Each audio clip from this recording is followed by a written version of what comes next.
Madam నమస్తే, మీ పేరు? సౌజన్య. సౌజన్య గారు ఏం చేస్తారు? నేను చిన్న చిన్న కూలి పనులు చేసుకుంటూ ఉంటాను. ఏంటండి 2 సంవత్సరాలు అవుతుంది మరి పరిపాలన మొదలయ్యి. ఏంటి చెప్పినట్లుగా అదే మనం ఏదైతే ఓటేసే ముందు అనుకుంటాం ఈ ప్రభుత్వం వస్తే మనకు మంచి చేస్తుంది, ఇంత డెవలప్మెంట్ చేస్తుంది, పలానా పనులు మనకి సామాన్యులకు పనులు చూపిస్తుంది అని చెప్పి ఓటేస్తాం. మరి ఏంటి మీరు అనుకున్నట్లుగా ఈ ప్రభుత్వం పనితీరు అలాగే ఉందా లేక విరుద్ధంగా ఏమైనా ఉందంటారా?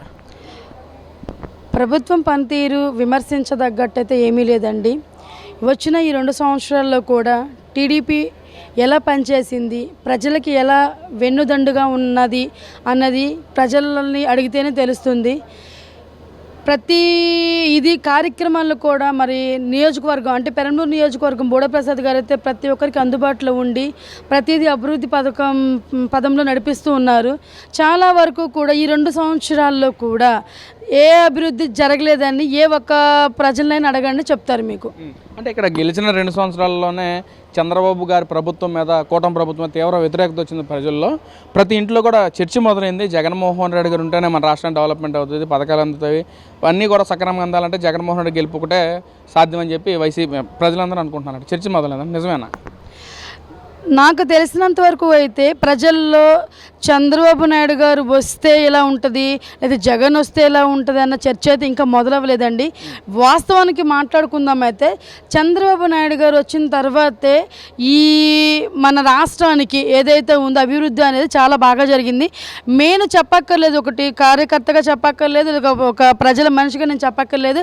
జనాలు ఏ ప్రజలైతే ఉన్నారో వారిని ఒక్కసారి అమరావతికి వెళ్ళి చూడమండి ఎంత అభివృద్ధి జరుగుతుంది, ఆ అభివృద్ధి వలన ఎవరెవరికి మేలు జరుగుతుంది అనేది ఒక్కసారి వాళ్ళనే చూసి చూడమని చెప్పండి, తెలుస్తుంది.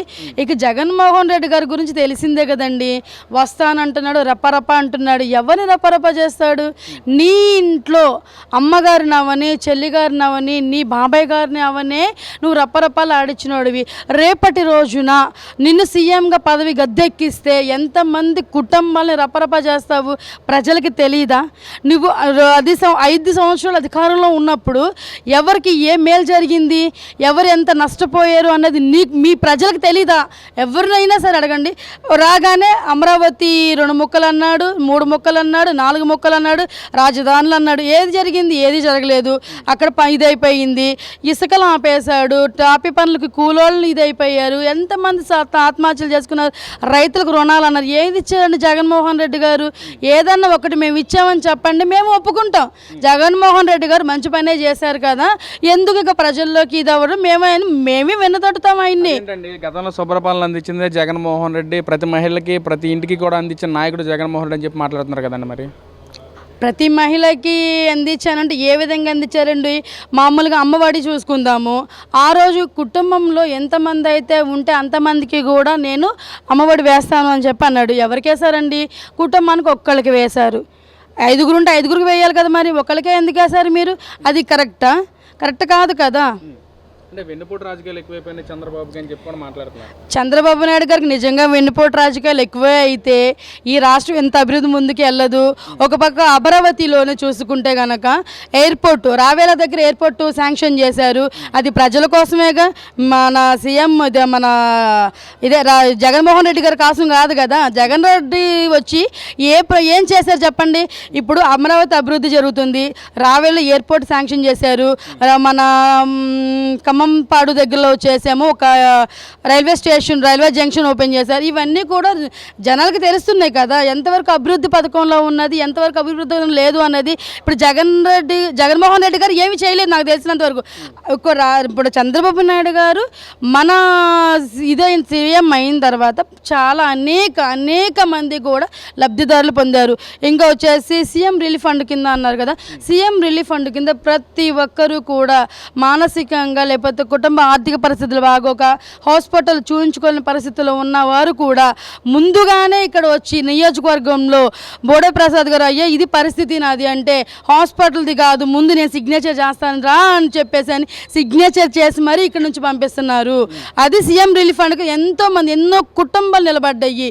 ఈ రోజున ప్రతి ఒక్కరూ కూడా చెప్పుకుంటున్నారు మాకు సీఎం రిలీఫ్ ఫండ్ కింద మాకు ఇంత అమౌంట్ వచ్చింది, ఇంత వచ్చిందని చెప్పేసి అని. మొన్న చక్రవర్తి గారు కూడా ఏదో వాగినట్టున్నారు. అన్నారు, సారీ అనకూడదు మీడియా పరంగా కూడా.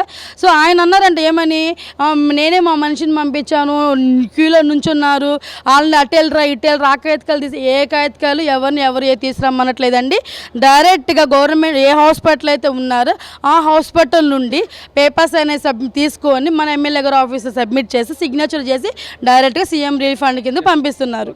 మరి ఇక్కడ ఏదైతే ఓడిపోయిన నాయకుడు ప్రజల్లో ఉండాలి, ప్రజలకి నేను ఈ మంచి చేస్తాను, ఈ డెవలప్మెంట్ చేస్తానని చెప్పాలి. కానీ ఇటు వైసీపీ నాయకులు దానికి విరుద్ధంగా మేము వచ్చాక ఎవరిని వదిలిపెట్టాము, ఎంత దూరం ఉన్న గుడ్డలు తీసి మరీ నిలబెడతాము, రప్ప చేస్తాము, చంపేస్తాము, పొడి చేస్తామని చెప్పి మాట్లాడటం ఏంటి? అసలు వైసీపీ నాయకులు ప్రజలకు ఎలాంటి సందేశాలు ఇవ్వాలనుకుంటున్నారు అసలు? ఇప్పుడు జగన్మోహన్ రెడ్డి గారు మాట్లాడిన మాటల్లోనే హాస్యంగా అనిపిస్తుంది. రప్ప అంటున్నారు. అంటే నీ గొడ్డలకి సానుంటే సరిపోతుందా? తెగ పీకన్నా ఉండాలి అక్కడ. ఆ తెగ పీక ఎవరిది? నీ కార్యకర్తది అయ్యిద్దేమో ముందు. ఎందుకంటే లాస్ట్ గవర్నమెంట్లో మీరే అధికారంలో ఉన్నప్పుడే ఎంతోమంది కుటుంబాలు చిన్న భిన్నం చేశారు మీరు. ఈ వ్యవస్థ అంటే ప్రజెంట్ సీఎం చంద్రబాబు నాయుడు గారు గద్దెక్కిన తర్వాత ఏ కుటుంబంలో అవినీతి జరిగిందో చెప్పమనండి, ఏ కుటుంబంలో కన్నా తల్లులు ఏడ్చారో చెప్పమనండి. ఏది జరగలేదు కదా. మహిళలే మమ్మల్ని గెలిపిస్తారని చెప్పి కూడా మాట్లాడుతున్నారు. ఒక మహిళగా సపోర్ట్ చేస్తారు వైసీపీ గెలుపు కోసం? నేనైతే సపోర్ట్ చేయనండి.